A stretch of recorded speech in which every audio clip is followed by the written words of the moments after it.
We're not just like inviting people to come so that we can just feed them, but like we're inviting them into the community that is the church ultimately. And yes, a lot of them aren't going to want to come to a Sunday morning service. We got to try and show forth like what our community looks like and try and invite people in a different way, right? Welcome back to the Rural Renewal Podcast. We are so glad that you came and joined us today. Chris, what happened in our town a couple weekends ago? Yeah, so we're to stick season here in Vermont, which if you're a fan of music, you've probably heard a song by Noah Kahn, who's from Vermont, called Stick Season. Anyway, we actually do call it Stick Season. This is not a made up thing that he did. This has been a thing. Anyway, this is not what I was going to talk about. But so, anyways, what that means is because we're in a place where there's a lot of tourism in our area of Vermont, mostly ski tourism. But for a few weeks at the end of September and early October, it is leaf peeping season.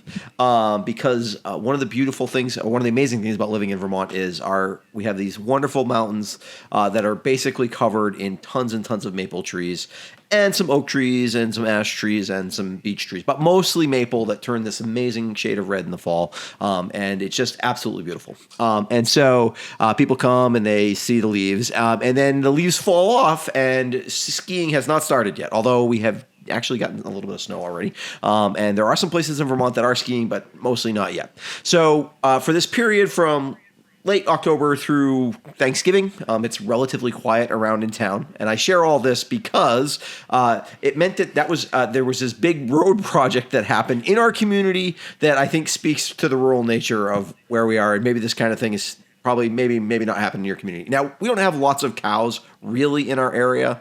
There used to be a bunch of dairy farms even in the hills in Vermont, but most of the dairy farming in Vermont has actually moved up to the relatively close to the shores of Lake Champlain. It's a little flatter there. It's a little easier to graze the cows there. And beef cattle you don't raise in Vermont. It's just not.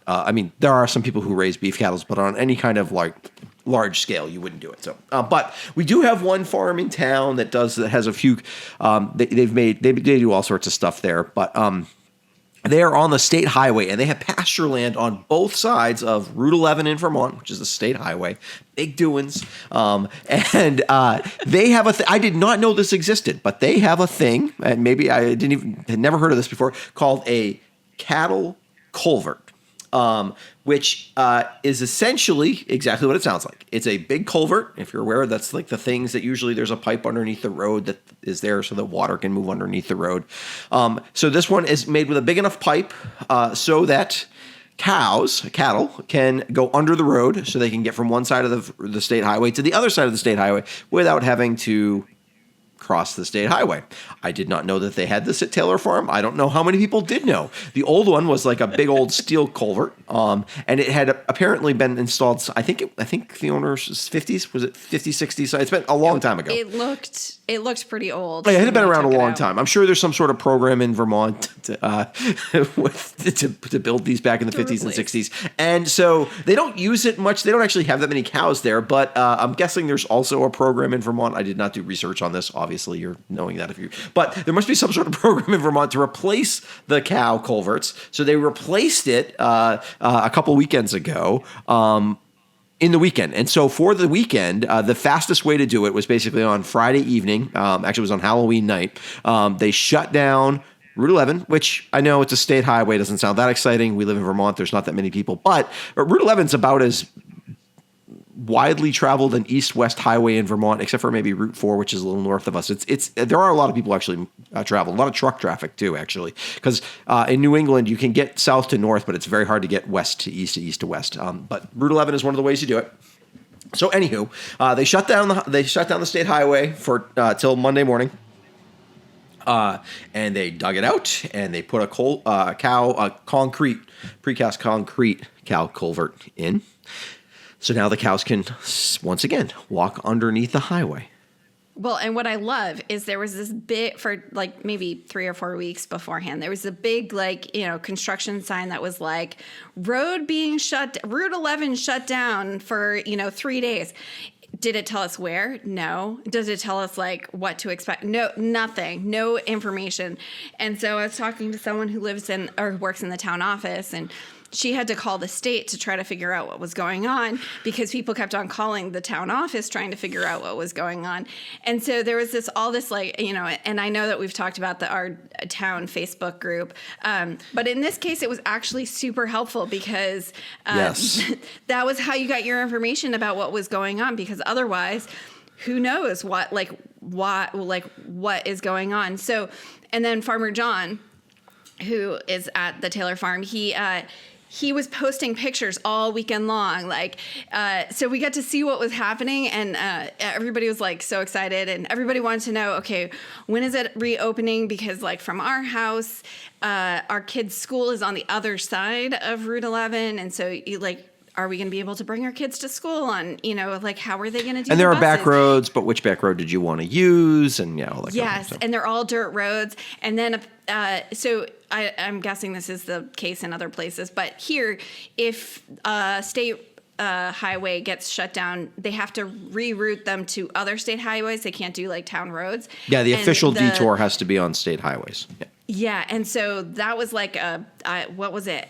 It's like a 20-minute detour. Probably close to that. Yeah, not like Yeah. Sometimes in Vermont that can mean it's like a 2-hour detour.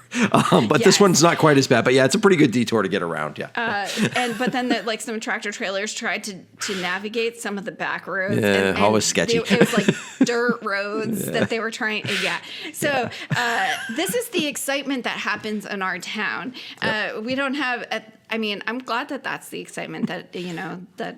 It's not something that's negative, but yeah. So that was our fun little adventure for a few weekends That's ago. what's been going on in Londonderry, Vermont over the last couple of weeks. So the cows can get from one side of Taylor Farm to the other.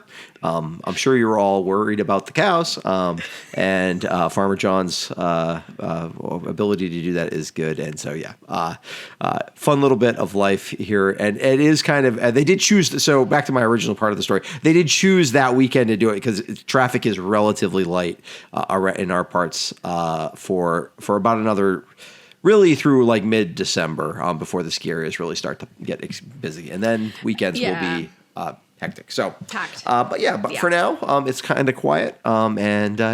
It's stick season in Vermont. We're actually interviewing somebody from. I think this is the first time we've interviewed someone from a church in Vermont. I think you're right. Which is kind of cool for our interview today. I think it's going to be. It's a really good interview. I think it'll be helpful to listen to. It's an interview with a friend of ours. We've known Malcolm for years. He actually. Our time at seminary didn't overlap. He went to the same seminary as us. He grew up in New England like we did. He's a church at a pastor of Calvary Baptist Church in Springfield, Vermont. And we're going to talk to him about a monthly community dinner that they do at their church and kind of how it came about. We're going to talk with him and someone at his church whose name is Nanc, who was a kind of instrumental in part of getting it off the ground. And I think the conversation with them, just in terms of thinking about how a church could start something, any kind of outreach idea or any kind of way in which they serve their community, I think it could be really helpful. So, Kathleen, you have anything to add to that? I think God kind of inspired them to do to serve their community, and I love that they used their gifts and their location and their facility to be able to serve their community. So it was a really beautiful story and super encouraging. So hope you stick around and hear our conversation with Malcolm and Nanc and what they're doing in Springfield.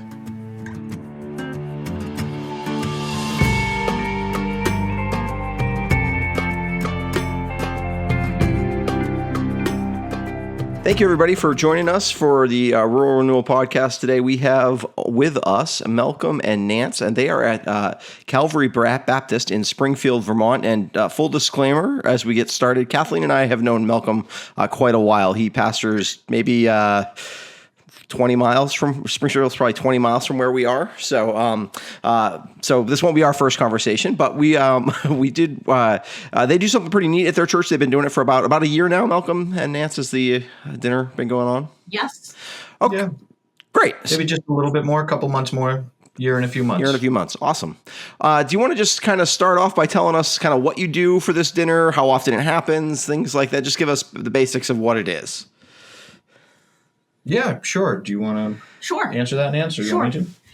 We started doing a community meal basically just from an organic nudge, from seeing what was going on around us and just knowing that it's our job to serve. And so started a community dinner on the third Thursday of every month. In the beginning, we started with maybe 45 people. That's grown to be over 100. This summer, we did something a little bit different and tried to do some things outside. Weather wasn't great for that, but we have a meal. Last for an hour and a half, so people can come and go, or they come in. We have a meal. We've had ham dinners, turkey dinners, spaghetti and meatballs. We try to shake up the menu. Tacos. Nice. And tacos. Try to make sure that people are able to come to an environment that's welcoming and that's peaceful for them to sit and visit with other folks that are here. Chance to have conversation that is maybe a chance to just take a break and relax. And it's grown to where, we know these folks and they're our friends. We see them in the community. And it's a real blessing to be able to serve in this manner. We've been able to combine it with some stuff like we've done some praise music. We've, some of our members who play, we've played some music, and we've had some other types of music. We've prayed for people. Yeah. That's so cool. Like I said, we had just started to kind of hear about it a little bit and thought it would be something great to kind of share with our audience. Not because everybody's going to do exactly the same thing. We always say this whenever we talk to anybody about something neat going on at their church, but that it gives, maybe they can. That's awesome if you can just replicate what somebody else has done in your community. But sometimes oftentimes it means you have an idea that's similar and you say, oh, we could do something kind of like that, or maybe we, it really can provide us with some insight. So I think what's interesting for me, or one question I had about it, is how can you talk about the process about how it came about? Because I know sometimes getting something like this off the ground in a church can be hard to do. Especially we know your church pretty well. You don't have 500 people who are ready to volunteer, and you can just put an army of people on something. It'd be a wonderful problem to have. Sure. Not our situation, but most of us are in churches where that is just not the case, and that's fine. So how did this come about? How did you kind of talk a little bit about that if you can? We're really blessed in our congregation to have people that are comfortable with the whole meal prep thing. So the actual hands-on part of this was not a hardship. In my profession, I also did some cooking for large groups. So the actual starting was not a hardship. Yeah. We just really have been blessed with a group of people that work well together and enjoy this process, really feel the need and really feel the mission. And that is really a huge part of this, that it's not a burdensome thing. We enjoy doing this. And we just really feel that the Lord put this in front of us. And so basically we came up with, we started saying we'd do it for 3 months and see how it was received. Yep. Made menus for those 3 months, did the shopping, had at it. I love the 3 months thing, that you gave yourself like a period of time, and then you gave yourself an out if it wasn't working for your church. And obviously that didn't happen, but I think that's a great way to start. It seemed like the best way because there was a lot of hope in what we could do. We've got an organization in town that's called the Family Center, and they're the food shelf, right? So they help with food insecurity, and they had put out some statistics of food insecurity in town, and it was higher than most other places in Vermont, here in Springfield. And so a couple people, Nanc being one of them, had seen that and had just said, wow, that seems like something that we could help with. And so it seemed like a very small thing to do in some ways, like given the scope of what was being presented as a issue for a lot of people in town. But we'd kind of talked about like doing some more fellowship style things. So this was sort of like an interesting, coming together of all of that. And it's worked out really, really well in so many different ways. And in some ways, I think some of the things that have worked out have not necessarily been because like we've done such a good job at, planning it or getting the word out or anything like that. I think a year into it, one of the questions that came up first was like, well, who's going to come, right? Yeah. Like, realistically, who's going to come? And we want to help the people that like really have food insecurity, but are we just going to get, who are we going to get? Are we really going to get those folks? And I think I can safely say that a year into it now, like we really are seeing some folks who have like some deep-seated need for this, which is really a blessing, which is really an excellent blessing. In the midst of all of it. So last month we added something. Additionally, we started a takeaway table. Yeah. Yep. So we loaded it with different kinds of fruits, kind of easily packed, some homemade muffins, cheese sticks, easily packed items, had some bags, and people were able to pack bags to take away. We kind of did that in response to kind of the sense that has come up over increased anxiety about food, and especially at this time of year, we just felt that maybe in getting to know some of these friends that we realized that the need was great, and that maybe people were getting up in the morning and not knowing what they were going to have that day. So hopefully trying to stretch this out a little bit. And we're planning to continue that through these winter months, especially right now when things just seem to be chaotic. Yeah, definitely. Definitely. So you, how have you, I'm going to ask a very practical question because sometimes these are the kind of questions that come up when you first start talking about this. How are you funding it? Or how have you come up with the funding for it? Okay, so this is one of the parts where as like pastor, I can say like thank you to my folks and be like very blessed because that's okay. We serve good people, right? So I think I'm going to venture a guess, Nanc, and say that a lot of this has been funded by the people who have been putting it together. There has been, I think the church has been willing, and there's been money in the budget and everything to be able to put towards it. So it's a little bit of a combination of a number of things. Yep.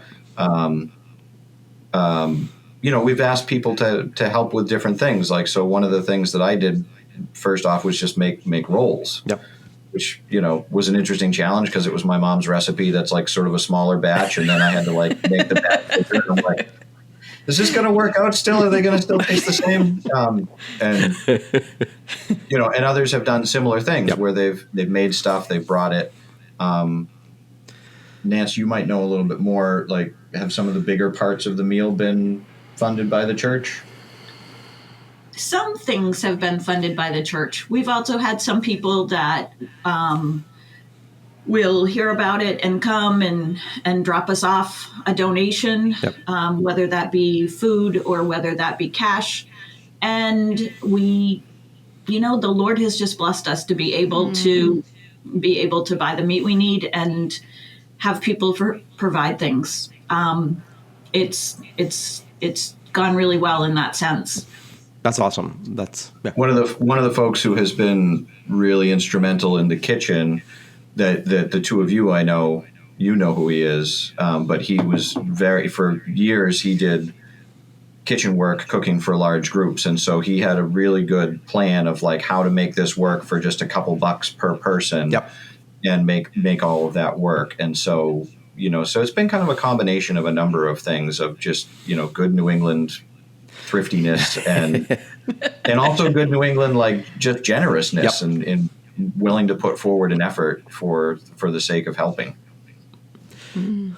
I would say one of the challenges has been the quasi stress over making sure we had appropriate quantities.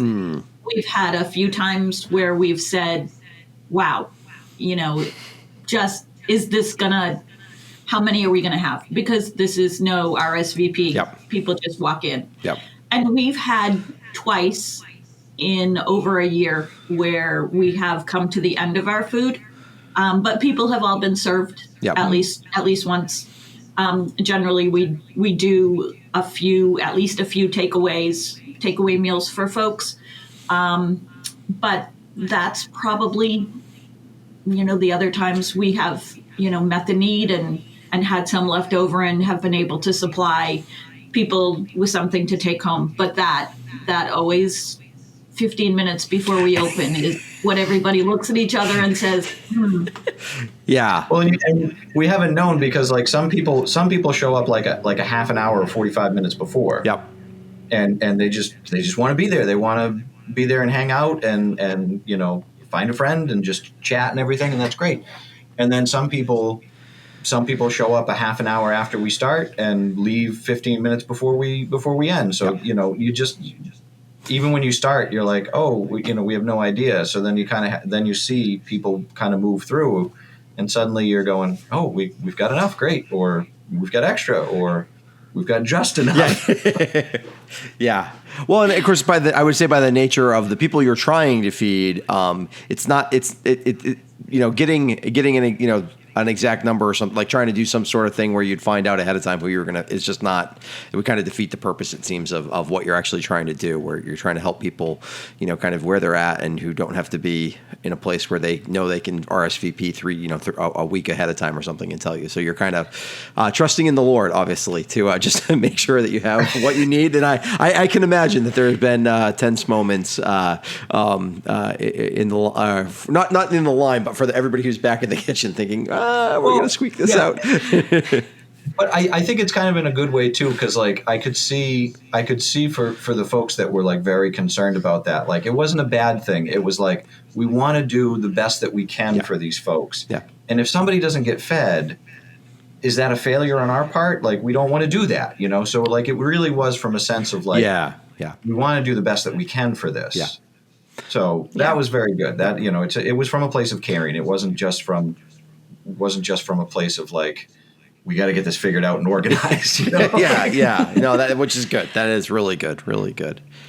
Well, I also want to mention for our listeners that you have a great kitchen setup for doing dinners, but I don't know, do you call it your fellowship hall? Like what do you call that space downstairs? I call it that. What do you call it, Nanc? Their fellowship hall downstairs.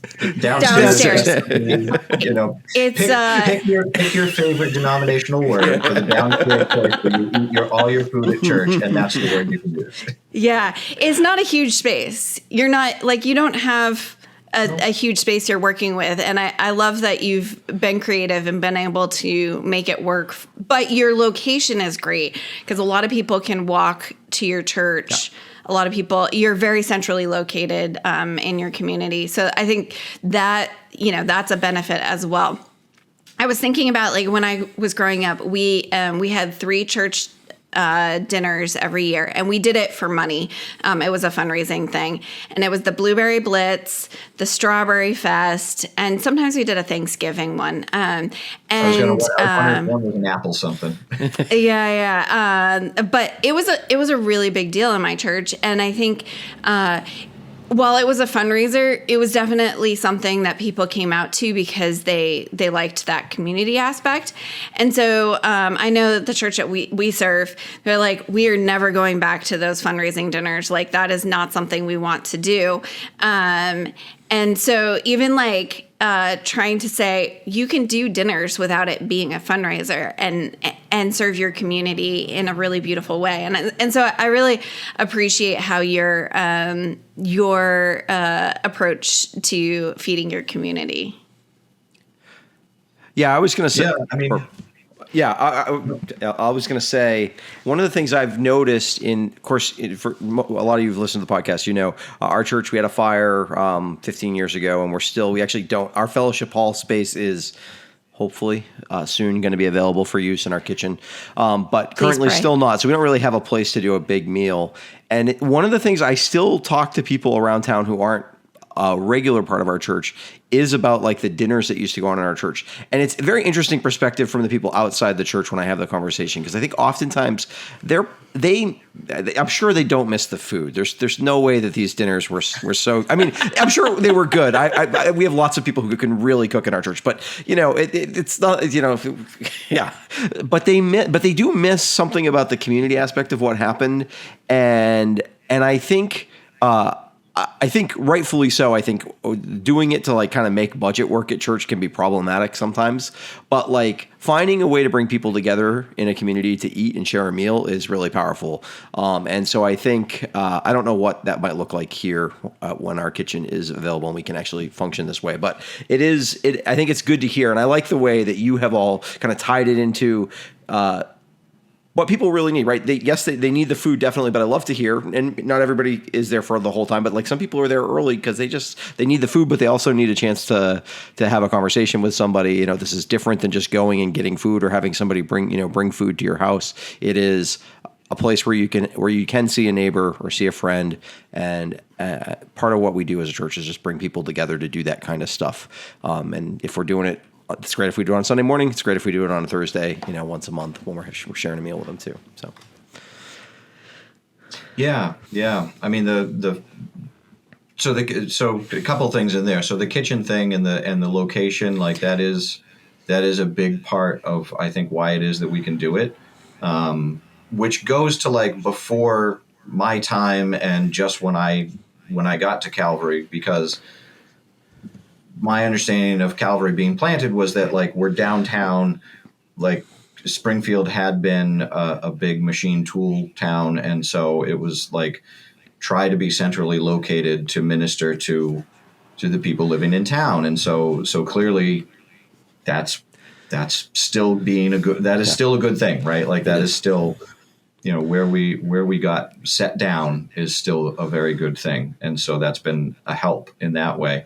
And the kitchen piece was really a piece of wisdom and a piece of effort that was put forward by some guys that, quite frankly, had just gotten sick of the setup that was there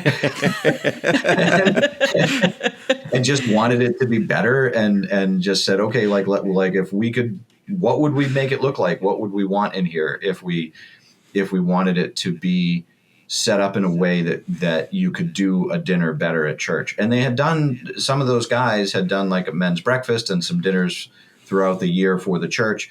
They weren't fundraiser dinners, but they were centered around a couple of different events throughout the year. And it was difficult. It was difficult to do something like that. So they put forward a big effort, and a lot of people donated and put that effort forward, and God had people in place at the time in the church to make it work. And so now, their efforts are being honored in a sense and being put to use because we're able to do something like this. I mean, that's, I appreciate you saying it because even I sometimes like forget like, oh yeah, we couldn't do this. We just sort of take it for granted that like there's this big commercial oven in the kitchen and these nice stainless steel countertops that we can do all these dishes a heck of a lot easier than in one little kitchen sink before. Yes. I was going to say, you should talk to, I only say this because we have talked to a couple of people who own restaurants. We had them come in and like look at the like space where our kitchen is going to be. And we will do that more as we kind of get to a finalized plan, because you should talk to somebody who actually knows. Like, everybody has ideas, well, unless you happen to have them in your church, which is great. We don't have anybody who owns a restaurant in our church currently. So, but we have some friends of the church who do. So, bring somebody in who knows what they're doing, because they will definitely give you ideas. You're like, oh, this will make the process much easier.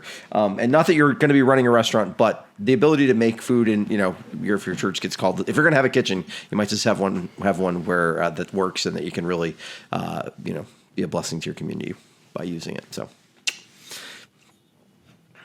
yeah, it's been very good. It's been very good.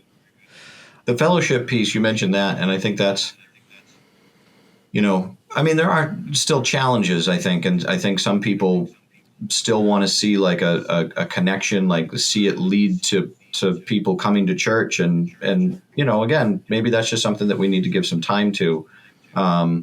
And you still, I don't know, you still do. We don't really grow up like from high school, right? Like we still like to sit with the people at lunchtime that are the people that we want to sit with. And so some of that is challenging to say, like, okay, go sit with that. Like that person showed up. They clearly like they need somebody to sit with. Like somebody go sit with them, And so there is an element of that needs to be attended to as well, to recognize, yes, we're feeding people and that's great, but we're also trying to create relationship, develop relationship in the people that are coming.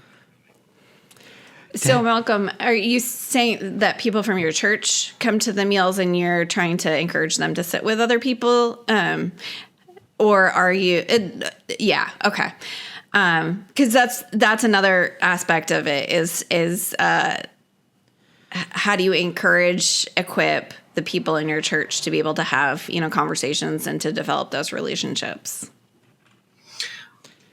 For me, I think early on, the question of like who was going to come was a big question. And like we'd said, you can't necessarily know that. You can't necessarily know the answer to that. And you can't create that like exactly the way that you want. So one of the things that I tried to do was tell people in church, like invite somebody, like invite somebody and bring them, and tried also to sort of put before the people in the pews to say, this is an opportunity for us to come and to be a part of this, and so like we don't necessarily need a meal, right? But we're going to go, and maybe there are people there that we can sit with, that we can talk with, and so yeah. So there was a piece of it just kind of putting it into the context and of saying like, look, we're not just like inviting people to come so that we can just feed them, but like we're inviting them into the community that is the church ultimately. And yes, a lot of them aren't going to want to come to a Sunday morning service. I tried to do a survey just to, because with so many of these things, you're just kind of fumbling around being like, I don't know what'll work. Let's try something. And so I did a survey to see like, well, what would, and I put some questions on there about like, would you like to help? And would you like to talk to a pastor or pray with somebody? Or would you like to come to a service? We meet at 9:30 on Sunday morning. And most of those surveys came back like, no, I don't want to come to church. Which was sort of depressing on one level, but also on another level, like, okay, well, so we got to try and show forth like what our community looks like and try and invite people in a different way. Yeah. Right. And so the mixing of, well, I don't know. Can we say can we put the stamp on it and say like, well, Jesus sat and ate with people, right? Like maybe that's a piece of something when we consider our ministries to those that are in need, that it's like, it makes a difference when you're sitting there eating with people. You're not just sitting there saying like, oh no, please eat. I don't need anything. It's like you're eating with them. That's a different piece to something. Yeah, I think there's real power in that part of what you're doing through the meal, right? Like I think I have been blessed for years to help out with our local food pantry in town. We have a really good one. I think they do. It's really well run. I just get to go and kind of show up and help out on distribution days. Help out in little ways and other stuff, but mostly it's very well organized, very well run, But the part of it even of that I find is in many ways most important. It's obviously very important. A lot of the people who come and get food there really need food, and it's very important to get them food. But one of the things I like about it is we often have enough volunteer staff that I'm often hectic, but when I have plenty of moments to just talk with people as they come through. And I think actually what you're doing just gives a lot more space for that, right? Where people, it is just a reality in the world we live in now that people are very disconnected from one another, and like human contact, and especially for people who find themselves kind of often in a food insecure place, who often are kind of marginalized for whatever reason, just don't have a lot of human contact with somebody who is obviously just wants to kind of know what's going on in their life that week. And so there's, and Jesus did that a lot with the people in around him. He was just, and I think we do a good job of representing Jesus when we find ourselves in those spaces. And I think, by having the meal and kind of using that as a way to kind of deal with the very real, like, food insecurity stuff, I think that's obviously it's a huge thing to help with, but also to tie it into this place where you don't have to. I mean, not everybody. There are plenty of us are introverts who some nights we're hungry, we want to come, we want to eat, we want to leave. That's okay. But but some nights you're going to come. Even the introverts are going to come some nights, and they're going to want to sit with one person and be able to share a story or hear what happened in somebody else's day and just kind of have a human connection. And I think, and not just a human connection, but because there are people from your church there, have a connection through the Holy Spirit with God as well, and I think that is important in a way that it's it isn't just food. It's there's a real spiritual reality of the fact that you are bringing Jesus into people's presence when you do this kind of stuff. So. Yeah, absolutely. I mean, we talk about, like, in doing ministry and in sharing the gospel, about really like sharing our lives. Mm-hmm. So I've tried to look at it as like, we're sharing a piece of church life. Yeah. And so it's not simply it's a different invitation, right? It's just, I think that's just it. It's a different invitation from saying, like, here, let us come or you come and we'll serve you. Like, that is definitely an element to this. But it's also like come and be a part of this thing, right? Yep. Yeah.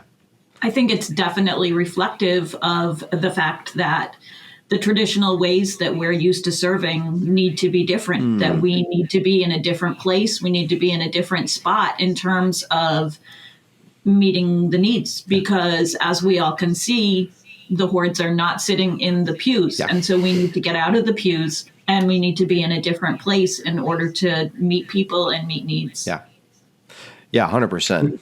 Yeah. We've been able to, the other piece to it is that there's been some organizations in town that, are similarly minded, that aren't necessarily church organizations. They aren't necessarily other churches, but like so we have our food shelf in town, and they've put the meals out, to the people that they serve. And this is another piece to it, just, in terms of like your church's relationship with people in town. They're incredibly thankful that there's another place doing something. Yeah. They're incredibly thankful that there's somebody else who's willing to feed people who are in need, because that's what they're doing. That's part of their mission. So.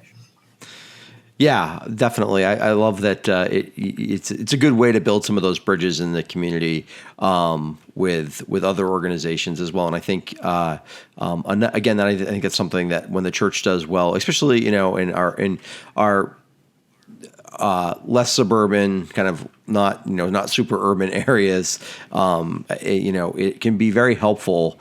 There's not going to be a lot of organizations in town. You want to be kind of on the same page about how to really kind of help people the best that you can. There's always limited resources for that kind of stuff, and so when you hear that of other ways that people are getting involved, I think that can be helpful, and it just builds kind of a sense.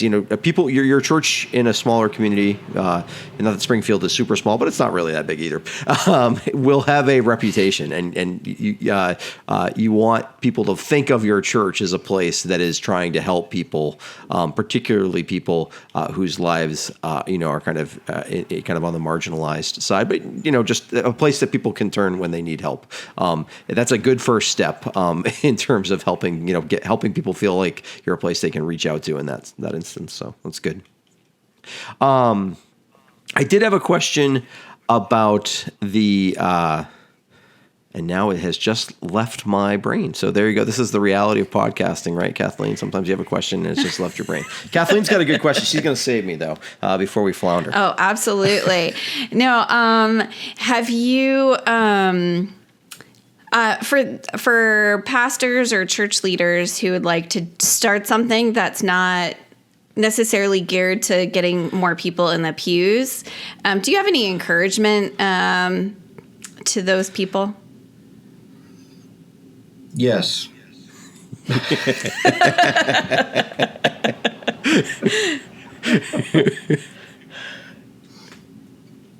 I'll say our encouragement in the last year and a half has been to focus on prayer. And that puts you in the place where you need to be. That if you just run ahead and make willy-nilly plans, that sometimes that doesn't put you in the place that the Lord wants you to be.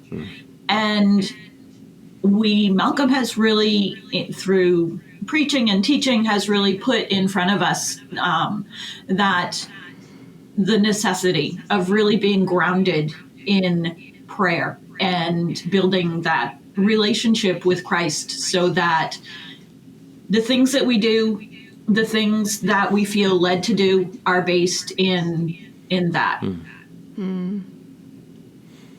I love that. Thank you. That is really good encouragement. I think I was thinking about the marks of ministry the other day, and how for such a long time the marks of ministry looked like, I shorten it to butts and bucks, that we want butts in the pews and we want bucks in the plate. Yep.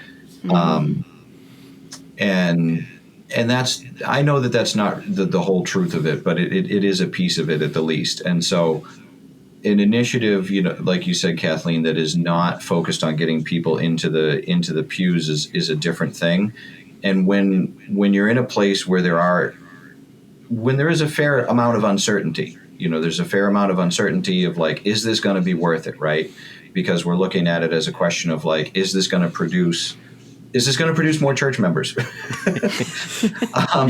And so sort of like trying to let go of some of that and one, like recognize like what Nanc has said, like we're called, like the church is called to help those that are in need, whatever you did for the least of these, right? And so, okay, so we can firmly rest on Scripture and say that we have a mandate. And the other part of it, I think, is that it has deepened people's faith in the church, and increased their own relationship. And so just looking for different marks of what makes this any kind of success, I think means that we have to sort of step outside of what we may normally be expecting. And the thing that as I thought about those marks of ministry, one of the things that I thought of was that it seems nowadays like one of the things that happens is people let you into their lives. They share their struggles. They share their sorrows, and that is a moment of trust, and that is a moment of like, oh, we've earned something here. We've been sort of allowed to see something, and they're inviting us into that. So, while we're inviting people to come into this, they're inviting us into their lives. And so those moments, and they just happen in conversation with people. They happen when you're sitting there talking with people. And to be able to take that and like have a moment to pray for somebody, or just listen to them, is a different thing. And that takes time, and it means that sometimes it doesn't always move at the pace that we want it, or produce the thing that necessarily we want. And so we have to enter this. This is ultimately an exercise in faith in all that we do, to say, God is at work in this, and I'm just going to let that be. I've just got to move when I see that God is calling, and do what he puts before me. Do the works, do the good works, right? Yep. That he has prepared in advance for us to do. And I think, interestingly, I think in just the conversation with both of you, you can tell that while it hasn't measured in the way that you would, as you talked about, butts and bucks, right? It has not, like, that hasn't been like the measurement. It's obvious in the conversation that it has actually borne incredible fruit, and like, we know fruit when we see it. I think one of the things the Holy Spirit lets us do is know fruit when we see it, and say, oh yeah, this has done different things, probably maybe more valuable things than butts and bucks, because that's the kind of stuff we worry about. Jesus didn't. Lots of people showed up for Jesus, but he often didn't seem overly concerned. In fact, when a lot of people showed up, it seemed to distress him quite a bit. So that was when he had to come out with some of the harder truths, right? No, this isn't just about feeding 5,000 people, but if you're anyway, I'll get off on a tangent. But one thing I heard at the beginning that I just wanted to, and this is what my question was about from before that I forgot, but now remember, was it definitely, you can hear that that this was something that you really did a great job of seeing, where you had some talent in the church, right, or some people with some real skills and knowledge and experience, and really just kind of found a real spot that was good for you in your church. So, and I think hearing about the prayer, Nanc, as well, is a really great way to remind, like, how do you come to understand where your skill, where your place is as a church in the kingdom of God in that regard.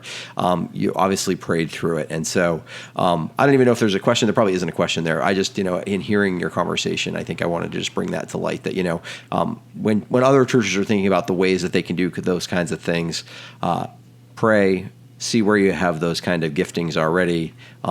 And also that you heard about the need too, right? Like, you did all the things that, like, would be good to do in terms of finding out what's something we could do to really be a blessing to our community. So I just, if I could speak to that, Chris, you certainly can.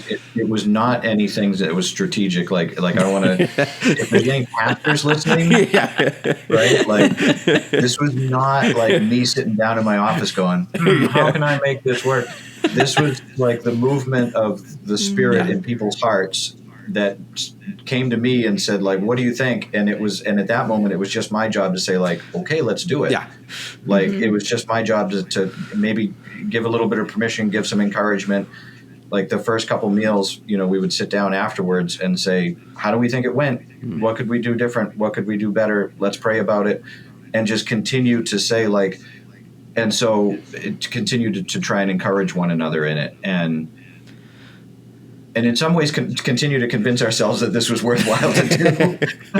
But it really, I have to give Nanc and I have to give others credit in saying that, this was not something that, like, I don't want pastors to think, like, you got to be the guy to come up with it. You got to be the girl to come up with it. Like, it's just people, the Spirit worked in people's hearts. And I thank God that he removed me enough from the equation that all I had to say was, like, let's do it. Like, what do we got to do? Yep. And so many other people have put so much hard work into making it what it is, that so much of it has been out of my hands, which as the two of you probably know, like, it lets you, like, approach it in a different way and be involved on a different level, because you can see it with different eyes. You can encourage in different ways that are really needed, that maybe aren't there if you're the ones that are involved in saying, do we have enough food?